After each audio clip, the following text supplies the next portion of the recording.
Welcome to Bigfoot Society. If you have Bigfoot activity to report from the same areas discussed in this episode, please reach out to me directly after this episode.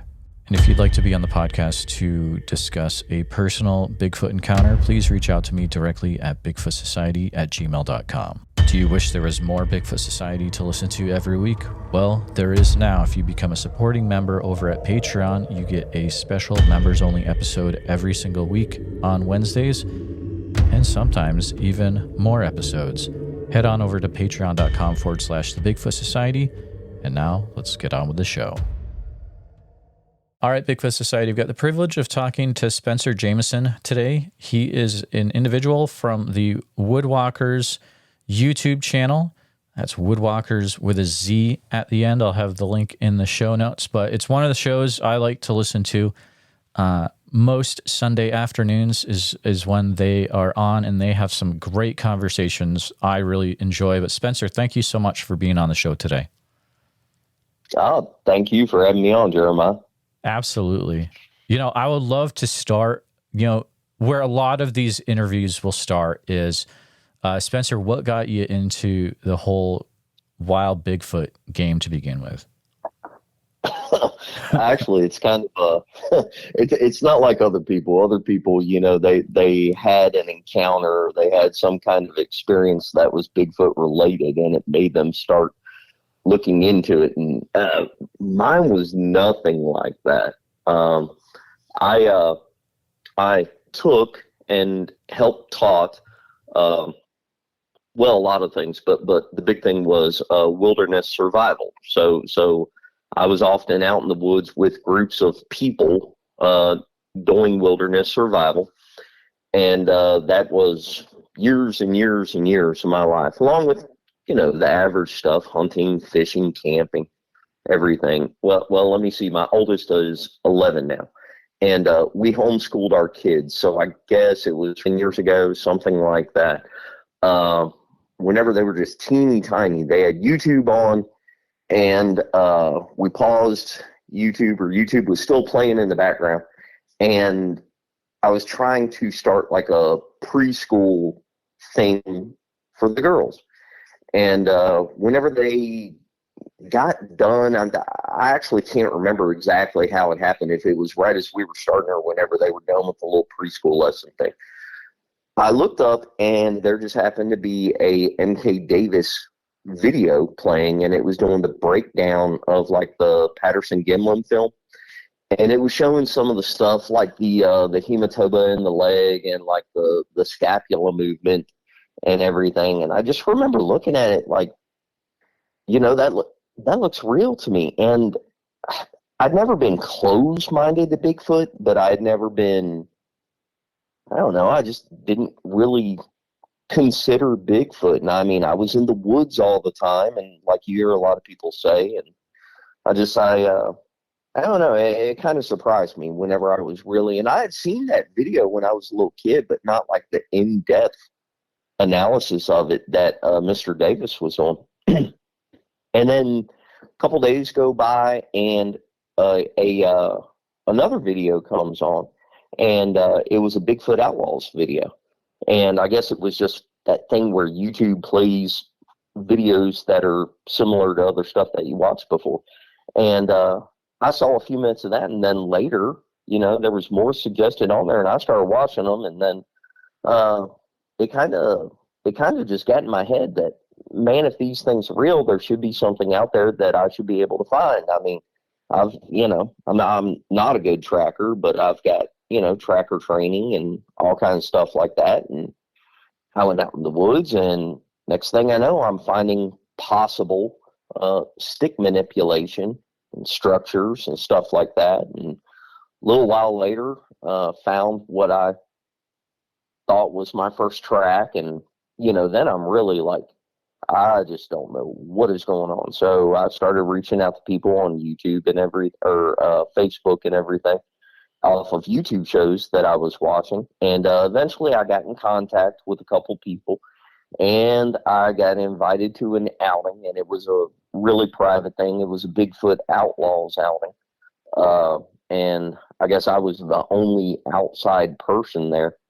And They did calls. I heard replies. Trees got pushed over, all kinds of crazy stuff. And, I mean, that was my first time actually really experiencing the stuff firsthand. And I just, whenever I left from that outing, I knew. I mean, I didn't see one, but we had a lot of stuff happen, especially at that graveyard. Stuff got thrown at us, branches broke, growls or distant screams and everything. And I left that, and I knew, I was convinced that they existed, and been doing it ever since. Wow, that is incredible. So it sounds like you were Bigfooting in a graveyard somewhere. Well, we were in Daniel Boone National Forest. Yep. And I got, whenever I got invited to this thing, I was super excited because the Bigfoot Outlaws is kind of like, I guess everybody has to kind of pick their tour guide whenever you get into this stuff. And at that point, that was like the show that I watched quite heavily. And I had seen every single one of the episodes that were available on YouTube. And I was reaching out to members of that, of the Bigfoot Outlaws. And when I got invited, it's about a 6-hour ride from my place to where the meeting was. And I was so gung-ho to go. And then as I'm getting closer and closer, especially within an hour or so, I'm like, in my head, I'm like, are you insane? Because I had never met anybody in the Bigfoot world. I don't come from the Bigfoot world. I come from a very regular, just hunting, fishing, camping kind of world. And as I'm getting closer and closer, I'm like, here I am going to, Kentucky, to go look for Bigfoot with a bunch of people that I just met online, and I've never met them in person. I don't know anything about them. And I tell you what, though, that right there was such a lucky chance of fate for me. I met some of the greatest people in the world that I'm still friends with, and in the Bigfoot world in general. I have met people in the past, whatever it's been, 7-8 years, that I just consider family at this point. And I mean, so much stuff happened at that one particular, my very first initial experience with all this stuff. So much stuff happened, and it was no doubt in my mind conclusive what it was and what was doing it. But yeah, that's how it kicked off. And then right there at the end, there are a lot of graveyards, old graveyards they're not really well manicured or taken care of, but they have signs. And I'm sure for a lot of people that have been to Daniel Boone, especially the lower end of Daniel Boone, the southern point of it, they know exactly what I'm talking about. But there are many graveyards up there. And to be honest, when they took me up in that graveyard, the way that it actually went was that night, that was the second night that I was there. I was with most of the people that were camping there, but not all of them, as far as the meet and greet kind of thing went. And they went out and did some calls. That was my first time experiencing that. I didn't know anything about the calls or how they did them or how it would work. They went out and did some calls, and they ended up getting a reply vocal on the second call, I think it was. And it was pretty far off. And I'm not a expert on all types of wildlife, but I'm from North Carolina and lived in Virginia for a long time now. But I mean, I'm fairly familiar with animal sounds, and whenever I heard it, it was pretty plain to me that that was a booger. I mean, it wasn't a coyote. I will say, and we can talk about this later, but there is no doubt whenever you hear it in person, and audio doesn't do it justice. Audio doesn't capture it. It doesn't translate it the right way.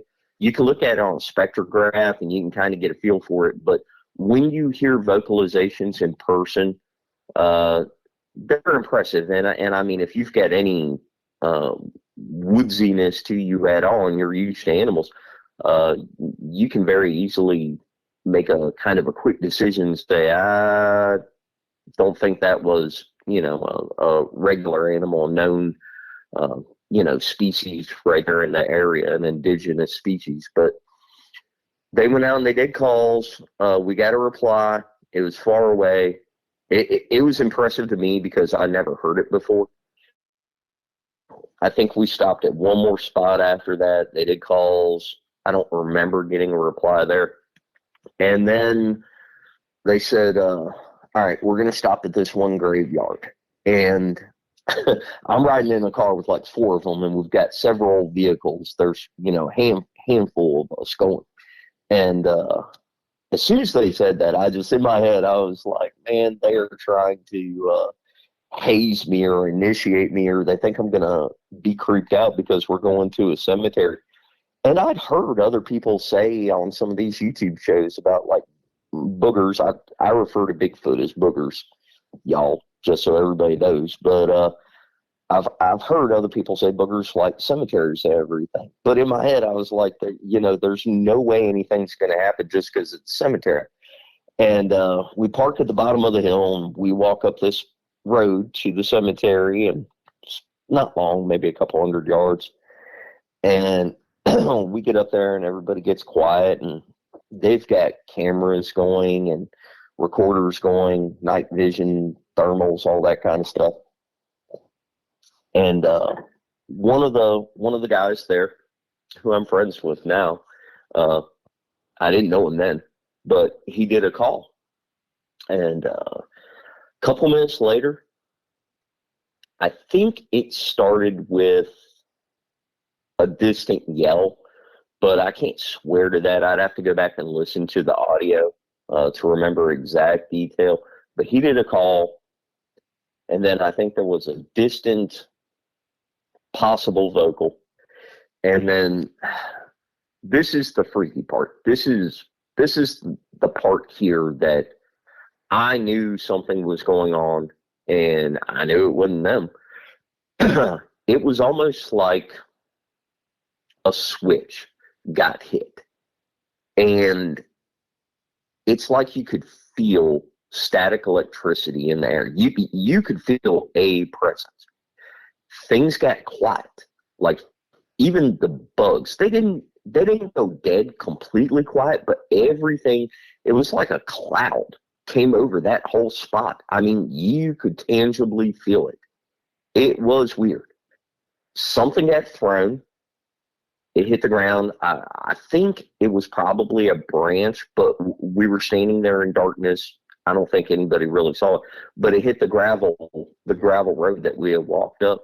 And we all kind of, turned and looked. I jumped at that because just the feeling and everything, so much was going on. It made me jump. And then something got thrown from the other side.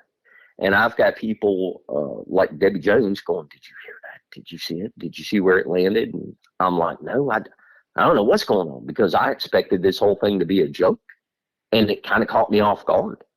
And then a rather large branch got broke, or a small tree got pushed down. And then there was another growl or scream that was getting closer. It's possible that the third thing got thrown. I cannot quite remember. But after about 5 minutes, maybe this whole thing took 5 minutes to happen. I'm standing there just like I don't know. I wasn't freaking out, but I was just kind of in awe and waiting to see if anything else was going to happen. And when it ended, whatever was there, that presence, that static electricity, that cloud, that feeling. It's very hard to describe, but it's a very certain thing. You can 1000% tell something is happening. When it left, it's like it hit a switch and everything went back to normal. You could feel it leave. And that was the second night. And then we did have some stuff happen on the third day and the third night. But that was the second night. And after that, I was 100% on it, because whatever I had just felt, I had never experienced that before. And I mean, I knew there was something to it. So it sounds like that was the experience then that pretty much pushed you. There is no coming back to how Spencer was before that. I mean, yeah, that's the turning point, and I totally get that. Because that was Oregon in the summer for me. It after coming back from that, I was not the same person. It's very hard to explain, but you get changed somehow, and just it's all different. Just the way that you look at everything regarding the subject is totally different. It's weird. It's weird, Spencer. I'm still working through it. After that, did you regularly go out and start researching for Bigfoot after that experience, or? Yes, I had been before. Now the way that I do it, and the way that a lot of my friends and I do it, is we have areas where we're at. I'm in southwestern Virginia. I have managed to find a handful of spots around me that have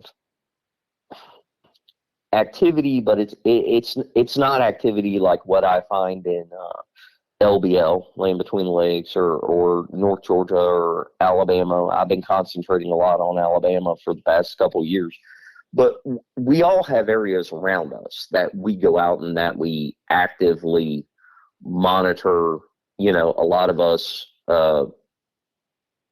we'll go privately camping every couple months, you know, and look for sign and everything like that. I've got spots that I go to, and I'm a big person that always checks for like tracks and possible stick structure and manipulation. And sometimes I'll do gifting and go check and see if anything has changed with that. I'm also in those areas because I'm dropping off and picking up recorders fairly often. But a lot of us do stuff like that, but then we also get together several times a year to go to certain places. And I'm not talking about the meet and greets that we do. I'm talking about getting together privately as just a handful of us and actually going there and camping and going further in the woods and looking for stuff like that, you know. But yeah, after that happened, I was hooked and started going out with some of the friends I had made quite regularly after that. So Southwest Virginia over to Alabama, that's quite a trip. That's got to be more than a few hours. And it's about 8.5 for where I normally go, but LBL is almost 10 for me, and I go to LBL pretty much once a year. I've been there more than once a year, but almost once a year I go to LBL and make a pilgrimage there. There's a lot of driving involved. Absolutely, and that's just one way. I mean, that's pretty wild. So you are going to some pretty intense places. Are there any things that come to mind that you could share about, like, you're in this one place and just it got pretty intense when you were out there? Well, let me go back and touch on what happened at the end of Daniel Boone. Absolutely. The first time I met everybody on night 3. On night 3, at this point, you could do a 3 or 4 hour show, and you could have multiple people on here talking about their experiences that were there at the same time that I was there. But during that trip down there, on night 1, there were at least 1 or 2 fairly large trees pushed over right outside the campground that we were staying at. We were just primitive camping, but small little campground and creek running through it, and there were trees pushed in. And day 2, the night of the campground or of the graveyard thing. But day 2, we had found a rock in the middle of a pathway that we had walked down that I don't think it was there before, and possibly got a rock thrown at us. And the other group that we were out there hiking with, they had a giant clod of mud come flying through the air, and it hit a tree right above them and busted up.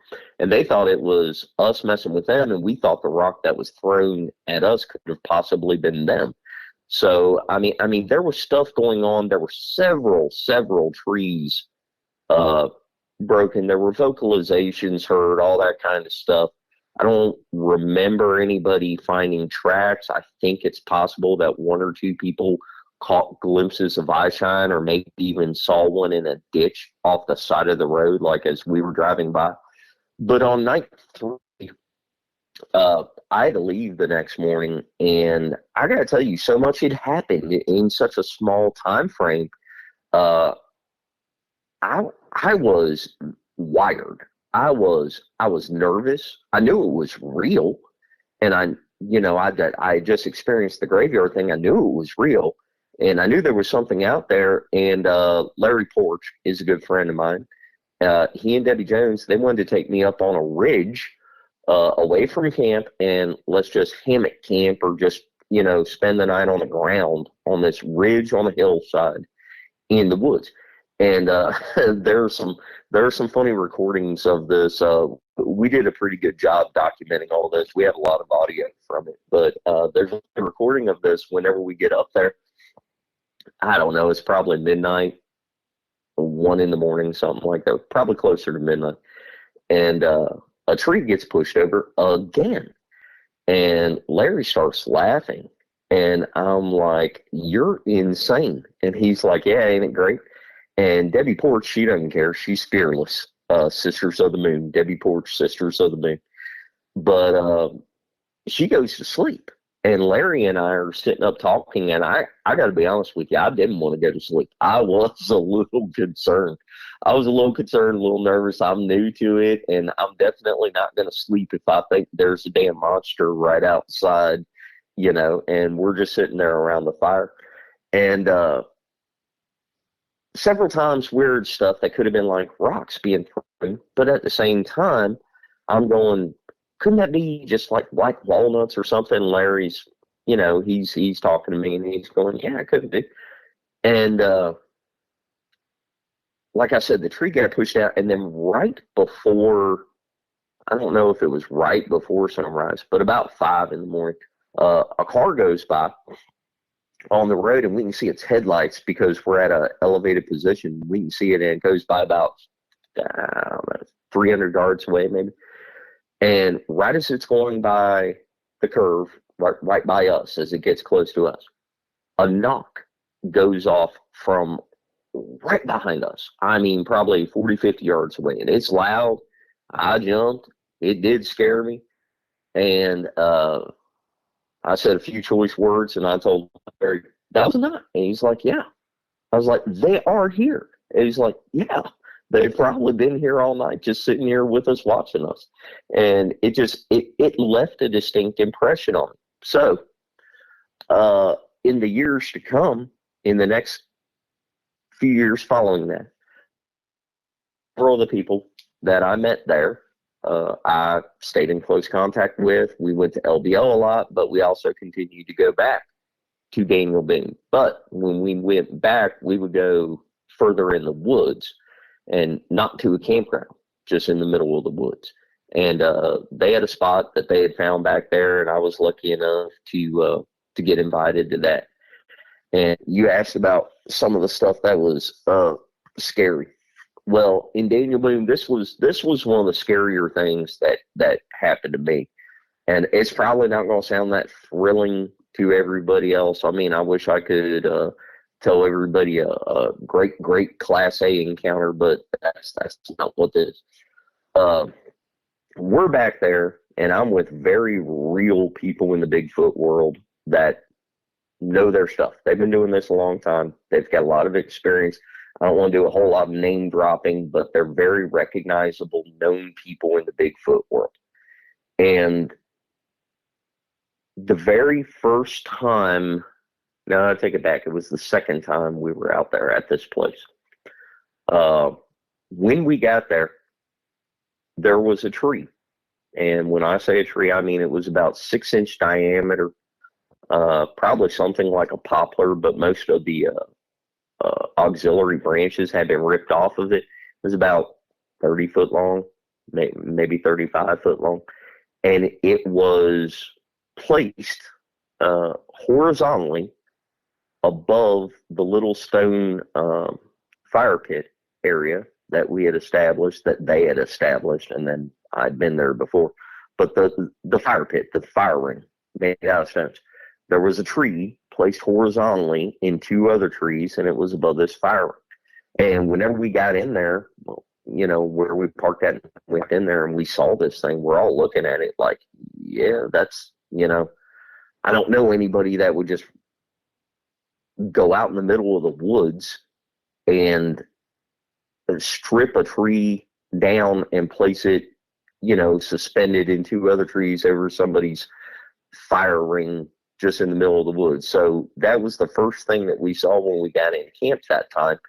And I'm looking at it, I'm like, wow, you know, that's definitely something. I mean, they probably know we're here.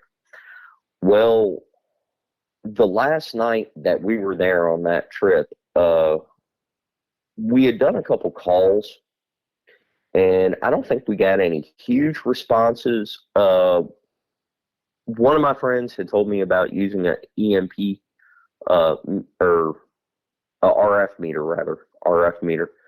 Chris Reinhardt told me about it. And so I had an RF meter. It was my first time using it.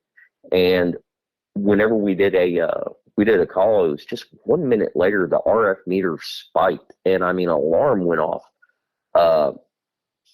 because the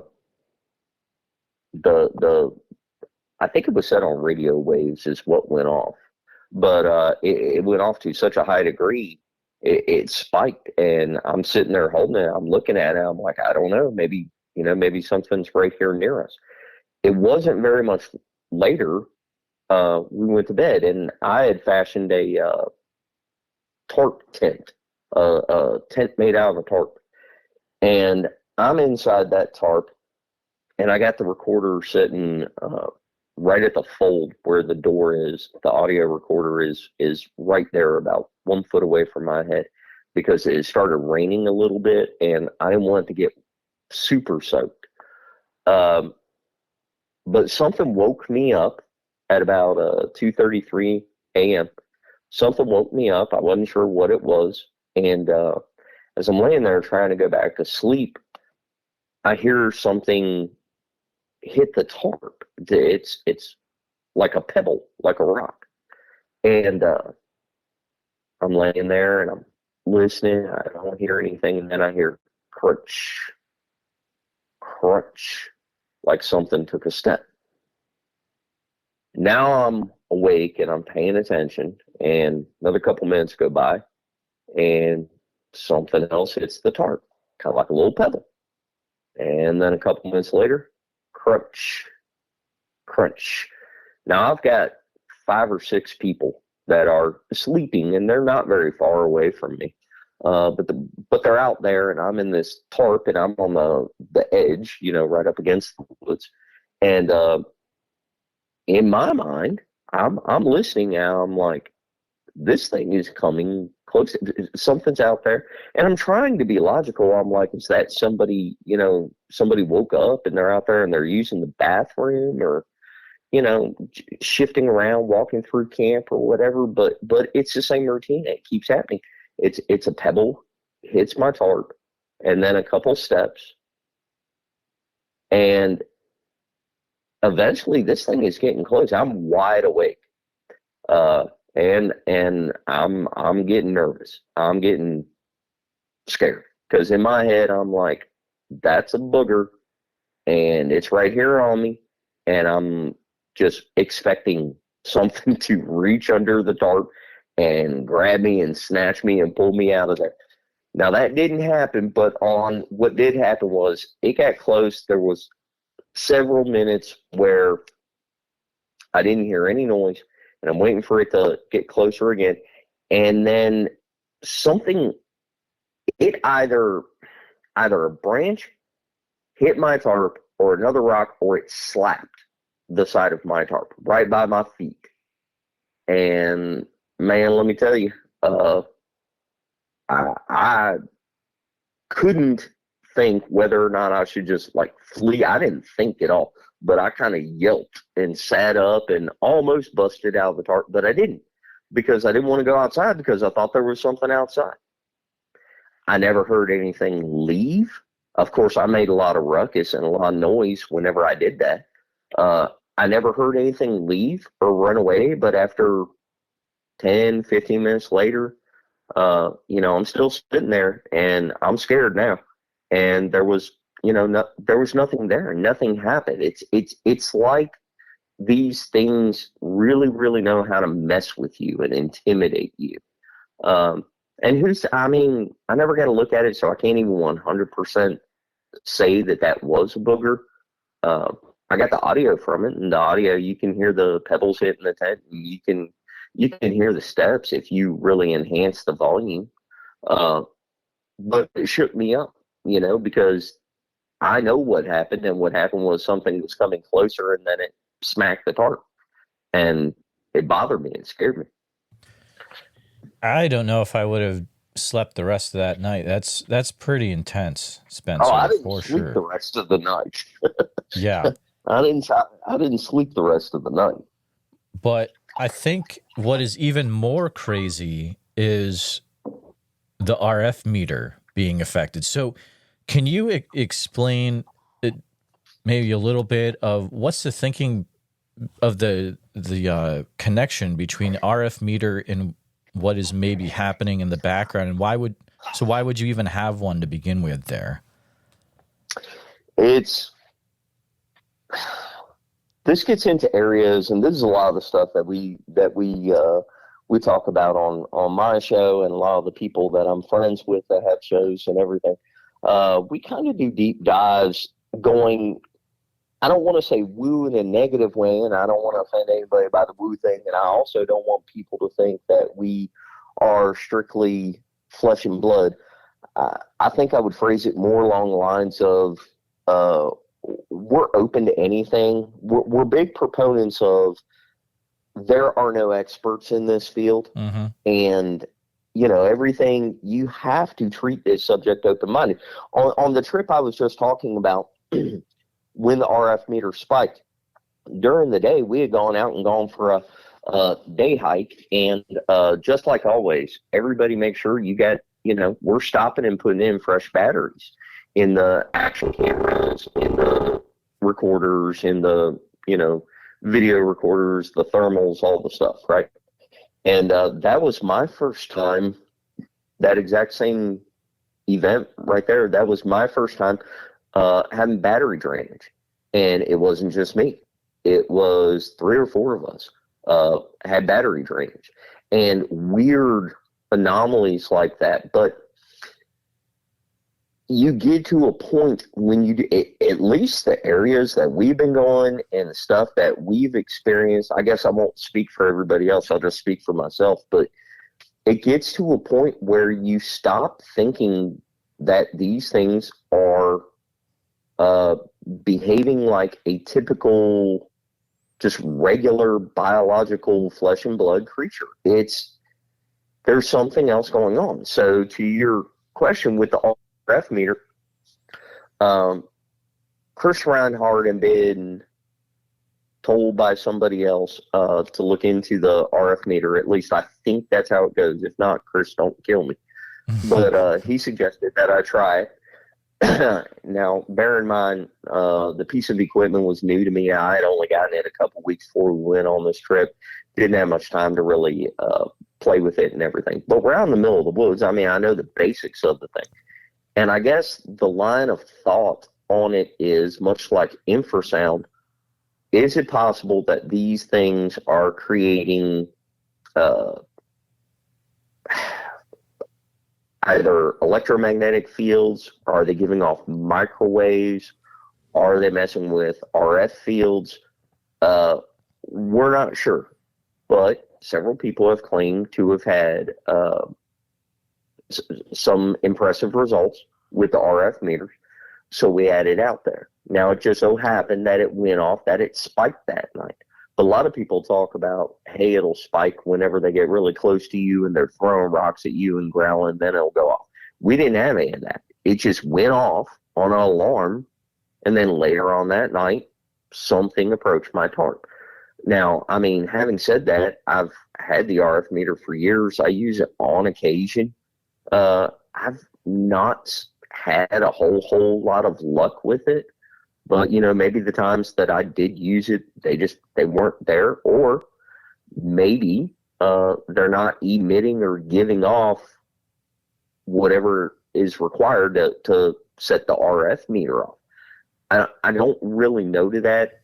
We like trying different things. There's some stuff that I can't really talk about, like that a handful of us do, because we're still trying it to kind of weigh and measure, and it's not mine to share with everybody. Right. But some of the people that I hang out with are doing really, really impressive and unique experiments with different things that you wouldn't typically think of, and they're going out and employing it and seeing what results they get. And I mean, some of the stuff, as from what I've been told, sounds pretty interesting. But I'm more of a meat and potatoes kind of researcher. I like the modern technology aspect of it, but I don't geek out on all the technological stuff. I do think that they're doing something. Me personally, I think that they're flesh and blood. I just think that they have a skill set and they're able to manipulate energy in a way that we don't understand. Yeah, I'm right there. And I think right there with you, man. I think it goes directly into why you have a really hard time capturing them on game cameras. Mm-hmm. Some people claim to be able to, see them with their naked eye, but can't capture them with a camera. Or some people see them with a camera on their phone, but they didn't see them while they were there looking at them in person. They didn't see them with their naked eye, but they managed to capture a video of it. And I'm not saying that all of that stuff out there that's put out there, especially on Facebook and YouTube, I'm not saying that all of that stuff is legitimate. But safe to say that probably some of it is. And I just don't think these things operate. I know they don't operate in a normal physical way like I expect them to. They got weird stuff to them. They can do weird stuff. And I mean, some of the stuff I've seen, especially in Alabama on Creepy Mountain, some of the stuff I've seen down there, that'll make you change your line of thought on some of this stuff.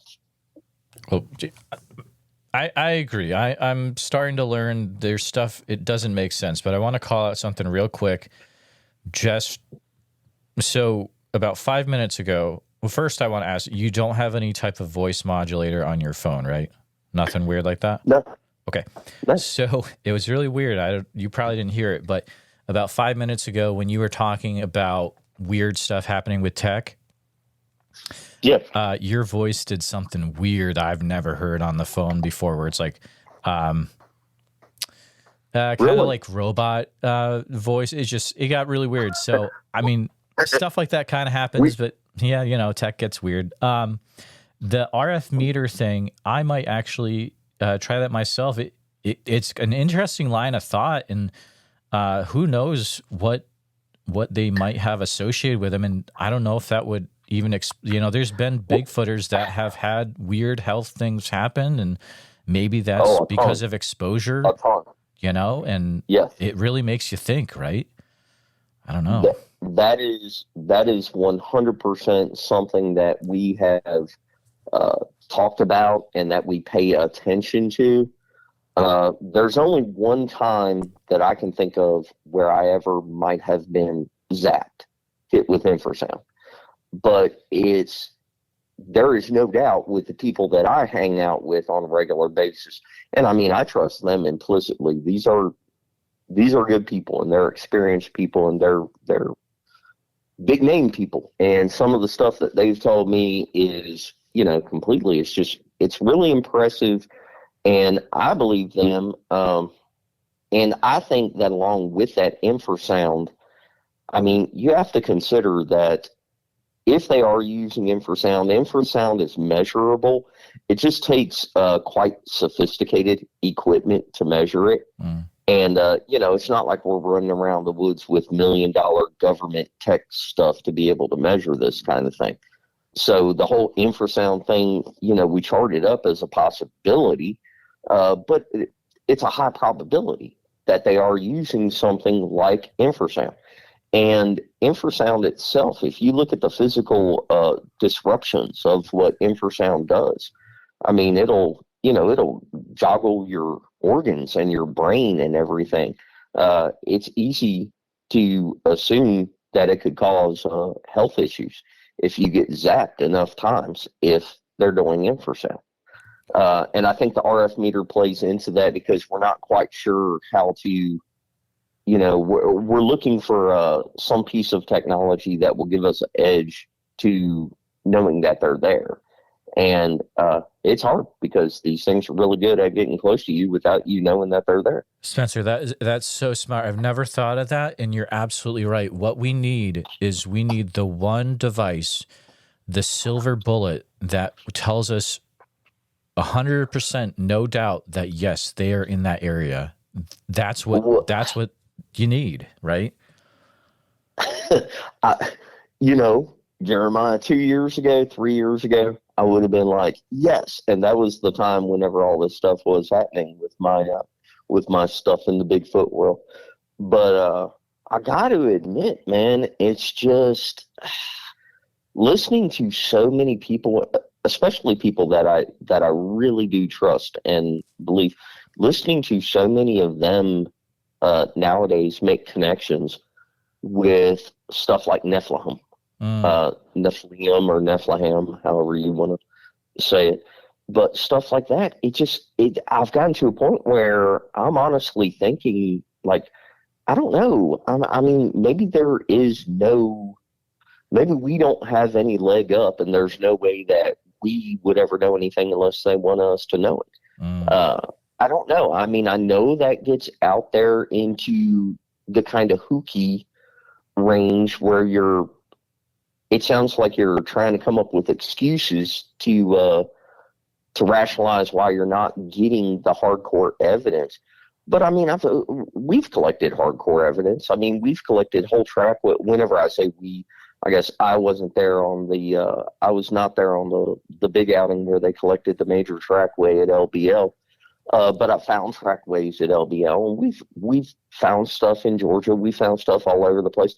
We just don't typically publish everything that we find, just like I do all kinds of little experiments in my area. And I end up talking to a lot of people that give me ideas.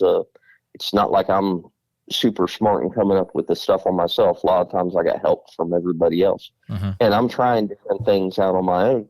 And I find really impressive evidence. But, that's physical evidence, and you can only find a track so many times and still be impressed with it, or you can only find stick structure so many times before you want to see something else. And this goes into my major argument in the Bigfoot world. On my show, and with a lot of the people that I know, we're all kind of the same.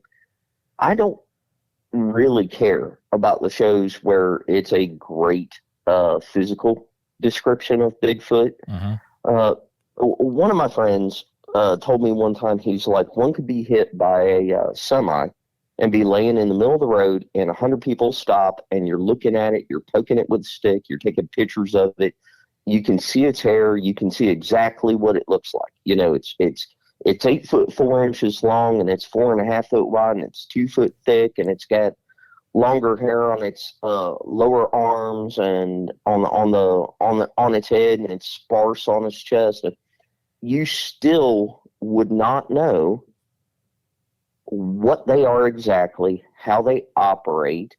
Do they speak a language? What are they saying? Are they alien? Are they Nephilim? You wouldn't know how they hunt. You wouldn't know how they do the things that they do. You wouldn't know how they travel or how they pick the locations for where they're going to make nests, if they do make nests, or what the stick structure means. So the average shows out there are really into giving people entertainment, and there's nothing wrong with that, and describing exactly what these things look like. I mean, it's a curiosity thing. Everybody wants to hear the really detailed accounts whenever somebody has a Class A eyewitness account. Everybody wants to hear that. I'm not faulting that. But I'm saying that a lot of us are concentrating more on how are they doing, what they're doing, and what are they? How do they do what they do? And I'm not suggesting that we have any super duper answers that other people don't.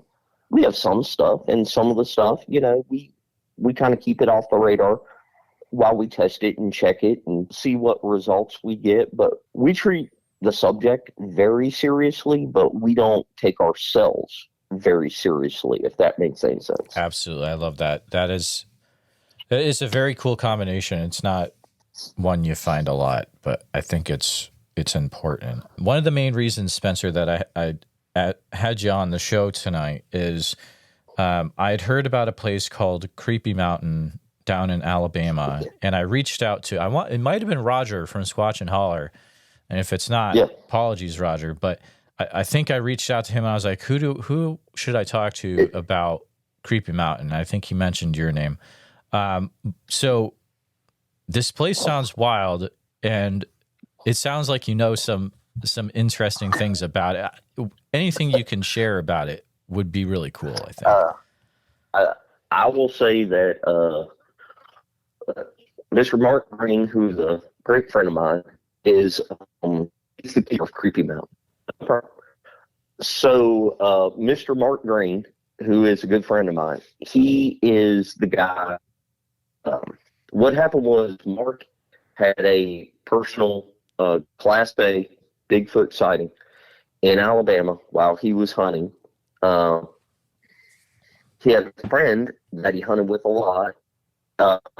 They somehow got in contact with a really famous person. He's passed now, but Bill White, Tal Branco.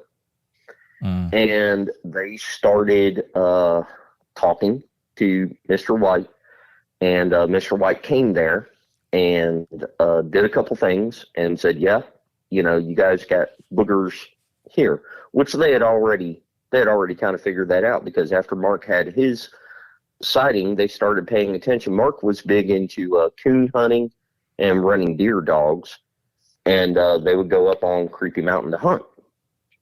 So anyway, they figured out that there were boogers there.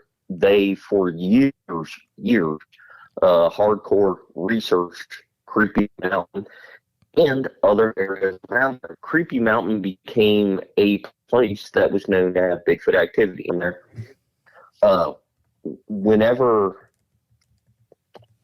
I reached out to Mark, I just wanted to pick his brain and compare notes, because here I had been going to North Carolina, Tennessee, Kentucky, and North Georgia, and I knew that Alabama was supposedly a hot zone. A lot of people think that, the really hot zones are like Florida and Oregon and Washington State. I promise you, Kentucky, Tennessee, Georgia, and Alabama is absolutely loaded with boogers. And not just boogers, but I believe with other strange, possibly supernatural things. But Alabama is by far the boogeriest state, if that's even a word, that I've ever been to. So we had the chance to go to Creepy Mountain for the very first time. It was supposed to be just a handful of us. It was supposed to be about 4 or 5 of us. It ended up being 12 or 13 because the word got around, and we ended up having like a little outing there. And the very first time I was there at Creepy Mountain, we saw white lights, kind of like somebody clicking a very bright flashlight off and on. But there were I don't know, 10, 12 of them across this lake from us. And the lake was not very wide. We were camping, we were cooking out and camping right there on the edge of the lake. And there was a hillside on the other of the lake away from us. And it was probably, I don't know, 200 yards, something like that. But we could see these white lights randomly flashing, I mean, just for a millisecond. And they would move. One would be down here, and one would be 100 yards away to the right or whatever. We saw that.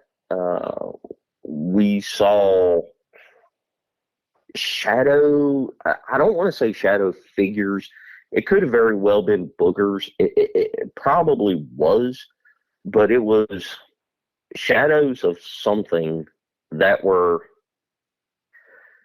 about 8 foot tall, and they moved in between two trees that were about 10 foot, 12 foot apart, and they moved quick as a blink. I mean, just like fluid, just from one tree to the next. And they went back and forth a couple times. We heard the typical owls that sound like they weigh about 500 pounds. Hoo, hoo, hoo. We just had we went out and did calls later. We captured a couple on recording, a couple decent reply vocals. They were a good distance away from us when they replied. They're faint, but they're there. You can clearly see them on the spectrograph. But Creepy Mountain lives up to its name. It's creepy. I've been there a few times now. And I'm guessing if like someone tries to search Creepy Mountain on Google Maps, you're not going to find it. That's not the name of it. It is private property. It's gated, and you have to have access to go up in there. Wow. But luckily, we're having a meet and greet here in October. That is not too far away from there. The place that we're having the meet and greet at also has a sordid history of Bigfoot activity. And it's not that one specific place though. It's all of Alabama. I'm telling you, Mr. Kumbo Baker, who I've been to his property and we had activity there. That's in the northern part of Alabama. My good buddy, Greg House, that's on the show with me all the time. He's a little bit further south than Kumbo. Then you hit Mark Green's kind of about in the middle of the state. And then, Mr. Flat Rock Woodbooger, he's a little bit further south than Mark Green. The whole state. I just had a guy on the show not that long ago, J.C. Bryant. Heck of a good show, really. And he's in Alabama. There's a bunch of people in Alabama that will attest to the amount of activity that they have down there. And it's just that state, for whatever reason, they're everywhere. They seem to be. They seem to be everywhere in that state. Oh, I agree. I mean, I've got some really wild reports. I mean, from places you know as well, Bankhead and Talladega. Mm-hmm. And have you ever been down to Holland's hunting camp? Yes. Okay.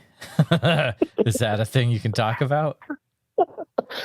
Well, you put me on the spot here, Jeremiah. Well, I mean, if you can't, don't worry about it. We can move on. But yes, I've been there once, and I wanted to see it specifically for certain reasons that a lot of my friends have told me about, and I never seen it. And the last time I was at Creepy Mountain, Mark Green was kind enough to take me over there, and there's a road that runs through the hunting camp. And I said, I'm going to walk down this road real quick. And there was four of us standing there at the trucks talking at the Hollins Hunter Camp. And I said, I'm going to walk down this road. And they said, okay. And I go about 100 yards. There's a little hill you go up, and then you go on the other side of the hill. And whenever you do, you drop down, and you're out of line of sight from anybody that could see you if they were looking down the road. And I go down there, and I probably went not very far, 300 yards or so, maybe a little bit further. And I distinctly got the feeling that you hear everybody talk about, that you feel like you're being watched or that there's something there. And I did a very low whoop, whoop. And nothing happened. I stood there for a minute. I turned around, started walking back. I had my phone on. I recorded with my video with my phone.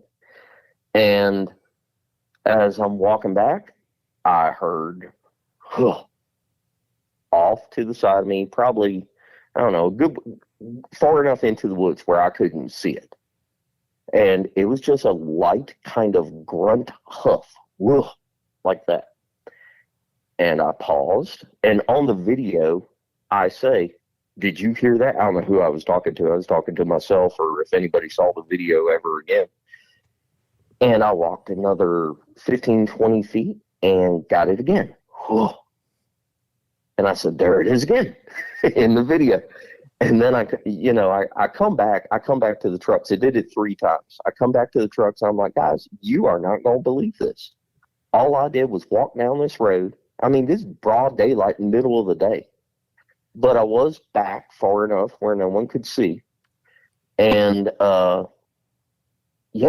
I told them about it. Whenever I got home, I pulled the video up, which my computer does not like to talk to my iPhone.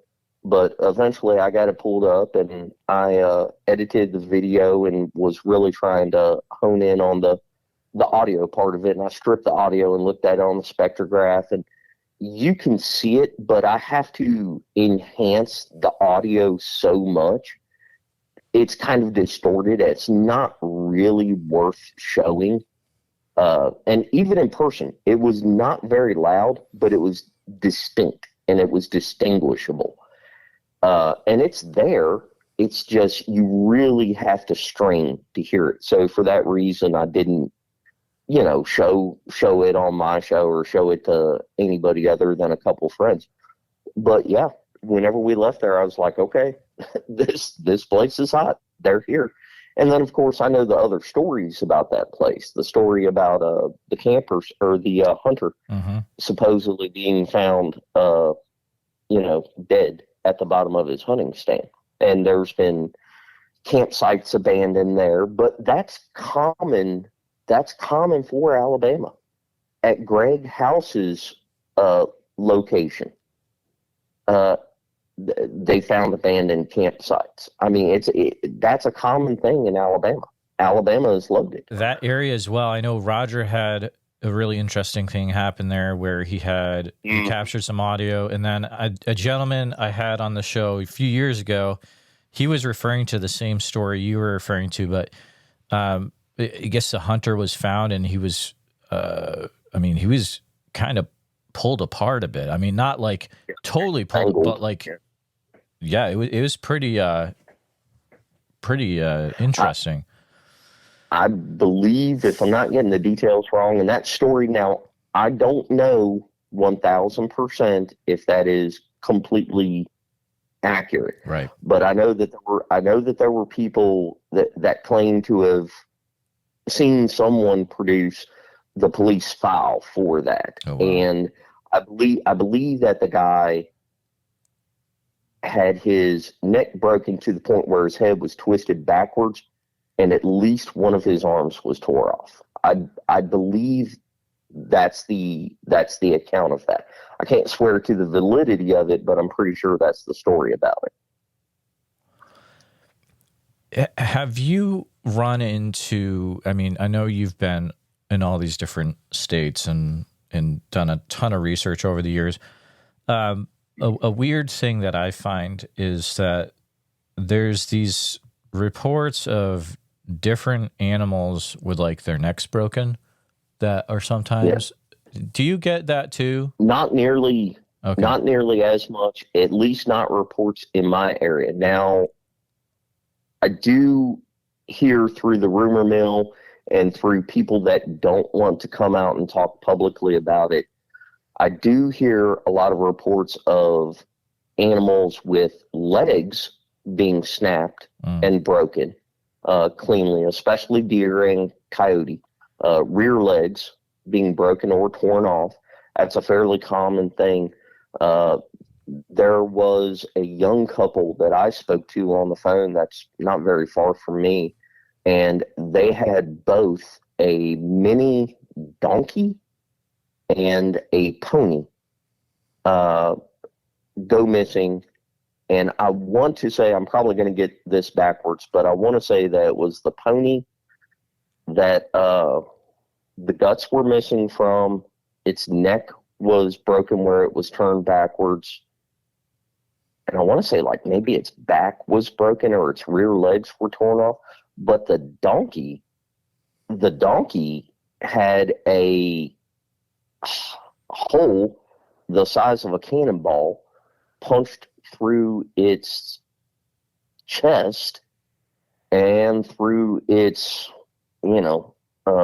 tail hole out underneath the tail, almost like something stuck an arm all the way through the mini donkey. And I got the pictures of it, and it's horrendous. It's horrendous. And I mean, if they're faking that, there's some really sick people. But wow. I mean, the pictures are real. I don't know what to think of that. That's not commonplace in like my day-to-day experiences in the Bigfoot world, but I do think it does happen. That's a lot to take in right there. That's probably one of the worst things I've heard. It's, it'll be interesting. I hope we get to the point, hopefully within the next 30 years, where we get some really solid answers. It's something that explains like what these things are, why they do the things that they do. And it sounds like that's really what your group is trying to focus on, which is very cool. Well, thank you. We're trying to focus more on the answers. I mean, we try to go out there and just experience it, but we're also trying to take everybody along for the ride. So we are trying to document, as much as we can. We are not, we're just a bunch of Southerners. We're not doing super high-tech, scientific-y data research and collecting everything with tweezers and nitrate gloves and all that kind of stuff. But we're very open about, we do a lot. Everybody that I'm associated with does a lot of live video. We do a lot of meet and greets and try to take people to these places so that they can experience it. And we've had a pretty lucky record so far. Our meet and greet at LBL, there was quite a few people that had stuff happen. They either heard vocals or had glimpses of stuff like eye shine. One person, I'm not going to say who, he can talk about it if he wants to. But I mean, I think he had a full-on Class A, and I'm not sure if it was a dog man or if it was a booger. But we've had a good track record so far with that. We just try to be open and honest about what we're seeing. And I promise you this, I mean, I'm as shocked as anybody whenever stuff does happen and goes off. But then again, we've got the benefit of, we're talking to people that we're lucky, we're fortunate that they're willing to share with us. And they're like, hey, if you go to this area, and then we kind of weigh and measure what they say and, kind of vet it. And then, if we go to the area, a lot of times there's more than just one or two of us that are there to witness or experience whatever. And we just share it. We share the information. We have people on our show that I think are credible and the real deal and everything. And I mean, so far our show is doing pretty good. I don't know how you get all the guests that you do, Jeremiah, but yeah, we've hit a lucky streak with just having experiences and sharing all the stuff with everybody. And we're just trying to be real about the subject.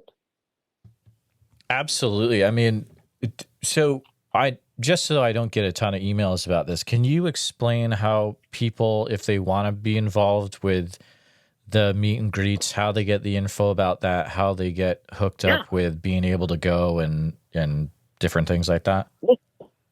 Yeah, well, the way it started, I'll be brief. The way it started is, there are all these people going to conventions, Bigfoot conventions, seminars. I got nothing against anybody going out there doing their thing and having speakers and charging admission or anything like that. But we're sitting here on a gold mine of areas to go to that have real potential for people to have experiences, and some of them are public, so it's not like super secret private things. And I'm like, we should do stuff where we're inviting more people, because everybody is going to these seminars. Let's just have a free meet and greet in an area. We happen to know a lot of people that are well known in the Bigfoot world. I was like, we'll invite them. They can come, they can talk, kind of like one of the conventions or seminars. And we do raffles and stuff, and give away things, and we cook and have a good time. And we're in areas that have a lot of activity. So, we've had success with that. But the way that they find out about it is, number one, first and foremost, you would have to watch our show, Woodwalkerz, on YouTube on Sundays. You would have to watch that to keep up with all the changing details. But if you want to jump on the Facebook page, or if you want to email us, and the email is just Woodwalkerz with a Z on the end at 511@gmail.com. You can email us, or you can jump on the Facebook page, and we have a link on the Facebook page to the upcoming meet and greet, which is the first weekend in October, 4th, 5th, and 6th, and it will be in Alabama in the Talladega National Forest. Oh, that's awesome. The LBL one, I believe that was you guys, the LBL one, right? Yeah. That one sounded like it was a really cool time. You had some people there that, you probably wouldn't have been able to meet those people anywhere else. And I know there's at least one guy, I think David, came all the way out from Oregon for that, I want to say. Yeah. So there's people coming from all over. David and his wife flew in. Oh yeah, we have people from California and Texas. We had about 125 people there. We had, again, I don't want to name drop, but we had quite a few well-known people, and they took turns speaking. And then, of course, we all camped and hung out and ate. And it wasn't really so much about the Bigfoot thing as it was literally everybody just meeting each other and getting to know everyone on a personal basis. And also, I should stress, it wasn't about people meeting us. It was about us getting to meet everybody that we see in the chats and everybody that we've been talking to on Facebook. And because the Bigfoot community, you can love it or hate it. Sometimes it is a double-edged sword. But if you're lucky enough, like I am, I'm telling you, it's one of the best things I've done is become a part of the Bigfoot community, because I've met some of absolutely the best people that would just, take the shirt off their back to help me, and would do it for anybody. Just great, great people. And I'm telling you, they're good folks. We have a good time. It's a really friendly, easygoing kind of atmosphere. And we're in an area where, the chances of something happening, nobody can guarantee that something's going to happen, but we're not doing it at a conference in a hotel room, So to me, it's a better plan, and we like doing it. We like going out and camping and looking for boogers anyway. So this is already what we do. We just make it so that other people can come. I love it. It's so cool. It's such a cool idea, and it's way different when you're able to just hang out in real life with people that you talk to online, but you actually get to meet them. It's super cool, and it sounds like it's a group of people that are good people. Yeah, I've heard great things about it. So hopefully, maybe one day I'll be able to make it down to one of them. That would be cool. We'll see. But yeah. Man, Spencer, it has been such a pleasure chatting with you, and definitely, people need to make sure that they go over to the Woodwalkerz channel, and those guys are so much fun to watch on Sunday. I love it. But did you have any other closing thoughts before we head out of the show, Spencer? The only other thing I would say is I do a lot of documenting experiences and sightings that people have, and I don't just pull stuff off of like other websites that have it broken down into state by state and all that kind of stuff. And these are encounters that I personally believe are real. And in my experience, for this part of the country, for anybody that's listening and you're trying to get a feel of why I'm talking about Daniel Boone in Alabama and North Georgia and LBL and everything, LBL doesn't really fit into the profile. It's got its own separate thing that I could talk about later. But the Appalachian mountain train coming down, I live myself, I'm about 3 miles away from the Blue Ridge Mountains. They run through here. My house, the pictures on my profile page are the Blue Ridge Mountains. But the Appalachian Mountain Train, there are boogers on it. And I would stress to everybody, as much as we kind of keep the subject lighthearted, do understand these things are out there. They are real. They do exist, and they're moving up and down that mountain train. And if you're in Alabama, if you're in North Georgia, you're in a good area. If you're in parts of western North Carolina, eastern Tennessee, you're in a really good area. Southwestern Virginia, they're here, not as prominent as in other places, but they're out there. And I do think people need to be aware that they're real, that they're moving up and down that mountain train. And if you go out there, there's a chance you could have an encounter, and just be prepared for it. Absolutely. Oh yeah. Great thoughts. And Spencer, thank you so much for coming on the show again. And we'll definitely be in touch and have to get a update from you in the future. Yeah, brother. I appreciate you having me, Jeremiah. Thank you very much. Please take a minute to help out the show by subscribing on YouTube, making sure you hit the bell so you don't miss any notifications, and share the episode on YouTube with a friend. Also, if you're listening to us on a podcast, thank you so much. Make sure that you're subscribed, share the show with a friend. Really, it's all about sharing the show wherever you can. If you've had a Bigfoot encounter related to the following or know someone who has, please reach out to me at bigfootsociety@gmail.com or pass on my email. Here's the list. If you've had any encounters in Oregon, which I'm sure there's probably a few of you out there, please feel free to reach out immediately. You can use email bigfootsociety@gmail.com.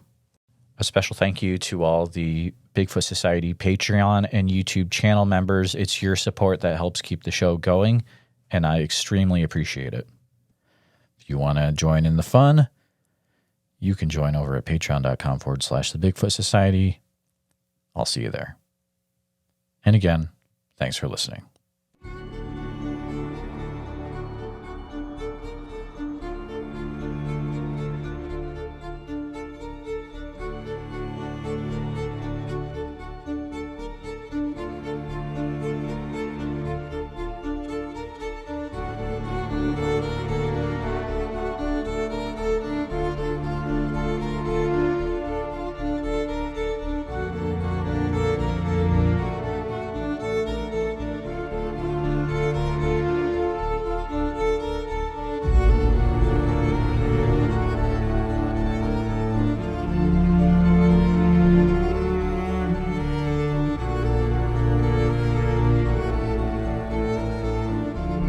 Her and I can get on here and we can tell our stories. Maybe there's somebody else out there listening that's too afraid to tell their story. Maybe this will give them the courage to come out and not feel so bad about it. Who cares what anybody thinks? I know what I saw. I know what's out there. That's all I care about.